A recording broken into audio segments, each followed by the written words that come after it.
are you thinking about buying an EV or not? And who should not buy an EV?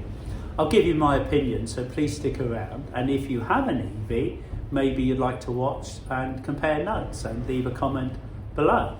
I've had my Tesla for 2 years, and before I bought mine, I had advice on YouTube from a number of YouTubers who own Teslas. Now, there's a lot more advice on YouTube now, and a lot of it is distorted from people who don't want you to buy an EV. I'm not paid by Tesla. I'm not a Tesla fanboy. Maybe I'm a fan granddad, and I've certainly been driving diesel for a lot longer than an EV. But let's look at some of the pros and cons of owning an EV. Should you buy one? And who should definitely not buy one? Hello folks, I'm Nigel. I do hope you can like and subscribe. Thanks for joining me, and please leave a comment below.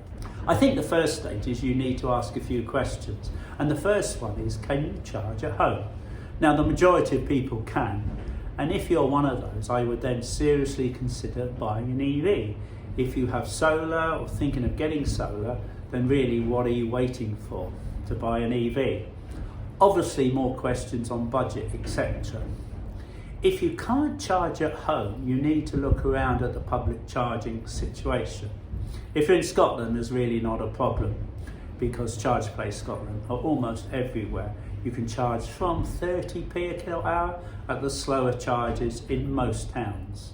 Now in England, you will need to look at the ZapMap app at all the charges in your area to see what the prices are. Or maybe family, a good friend that can charge in their driveway. Maybe you can strike up a deal together. Also talk to your employer, flat owner, local council, as there are government grants for putting in EV chargers.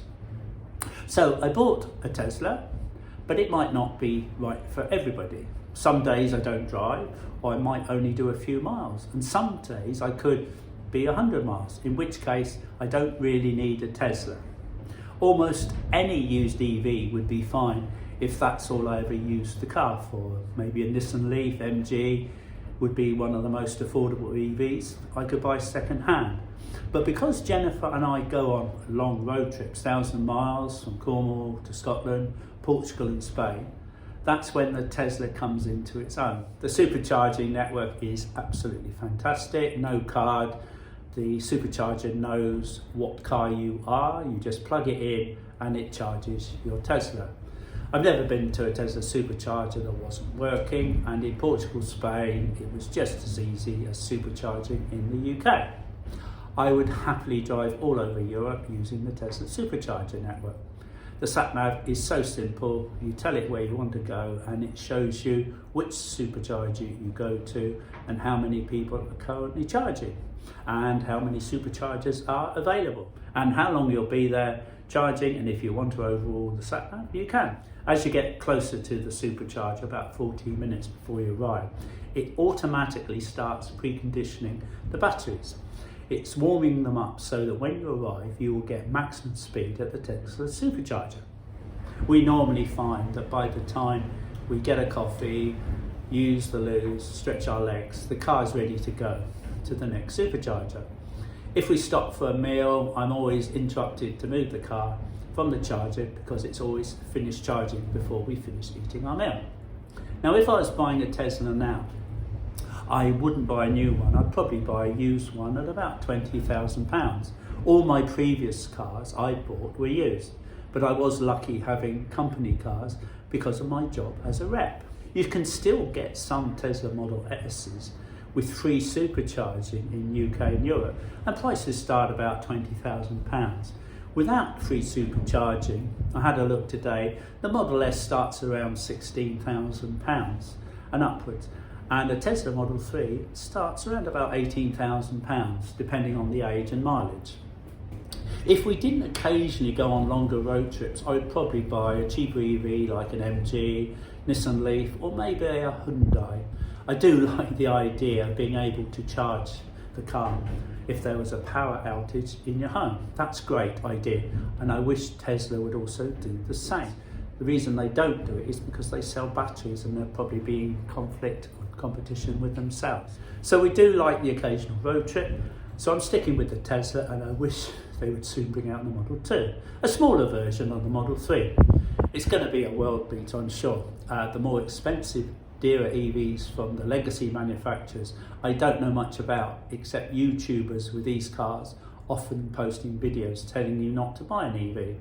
It does annoy me because the title should include the make of their car and not just EVs in general. Sure, they don't think people should buy that make of EV they're critiquing, or the car they own, but that doesn't include all EVs. Some are good and some are not so good. And buying an EV with a big flash name doesn't necessarily get you a better product. I've twice been in Tesla Superchargers on 2 different occasions, and there's been a new Audi EV owner, and they've asked for help because they've been trying to charge up their Audi, not at a Tesla Supercharger. I've tried to help, but I've not been able to.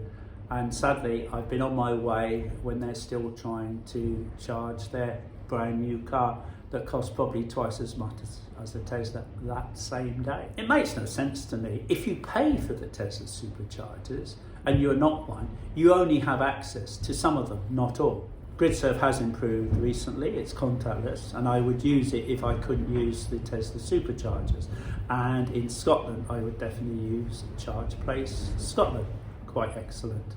Shows what happens and how good something can be if the government put money into something. And EV charging in Scotland is miles better than in England. So charging at home costs a fraction of diesel and petrol, and nighttime discounts with many electric suppliers are even cheaper, though you might need a home charger instead of just the 3-pin plug, but it depends on what's best for you, and the home chargers cost up to about £1,000. So most public chargers cost less than diesel and petrol. So if you can't charge at home, be selective where you do go to charge your EV, as some owned by the oil companies, legacy car makers, are very, very, very expensive. So who, in my opinion, should not buy an EV? Okay, anyone who wants to drive 600 miles without stopping should not buy an EV. Anyone who believes the misinformation and some of the media-funded advertising from the oil companies, the legacy car makers and car dealers should not buy an EV. Anyone who denies climate change should not buy an EV. And anyone who thinks poisonous fumes in the atmosphere is a good thing should really not buy an EV. Anyone who thinks insurance is ridiculously expensive, and if you're quoting 19-year-old insurance of a plaid Tesla Model 3 who's had a conviction, then what do you expect? Seriously? Finally, who should not buy an EV is anyone who thinks depreciation is worse than other cars.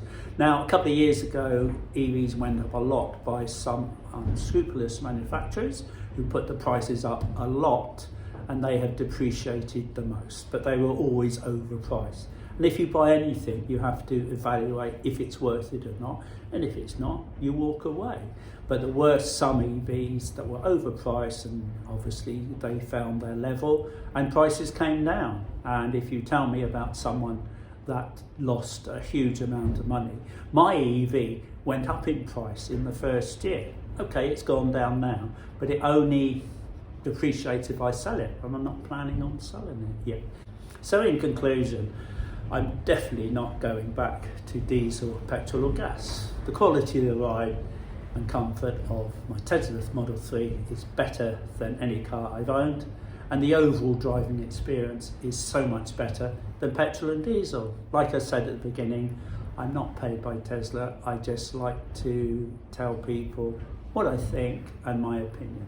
And if I was being paid $10,000 a week, I would tell you. No, I probably wouldn't, but I'm not. But anyway, in general, I think Tesla build vehicles way too big, using way too many batteries. I wish they would produce the Tesla Model 2, a smaller version of the Model 3. That would be fantastic. But I might have to wait a few years and then buy a used one, a couple of years old. Model 2 is going to be a killer in Europe, and we just can't wait for them. The Tesla Model 3 is a big car in the UK and Europe, but it's certainly not a big car in America. Can you imagine the Tesla Model 3 in Rome, Paris, oh, way too big. What do you think? Please leave your comment below. I do hope you can like and subscribe. Thanks very, very much for getting this far. Drive safely, and I'll see you next time. Bye.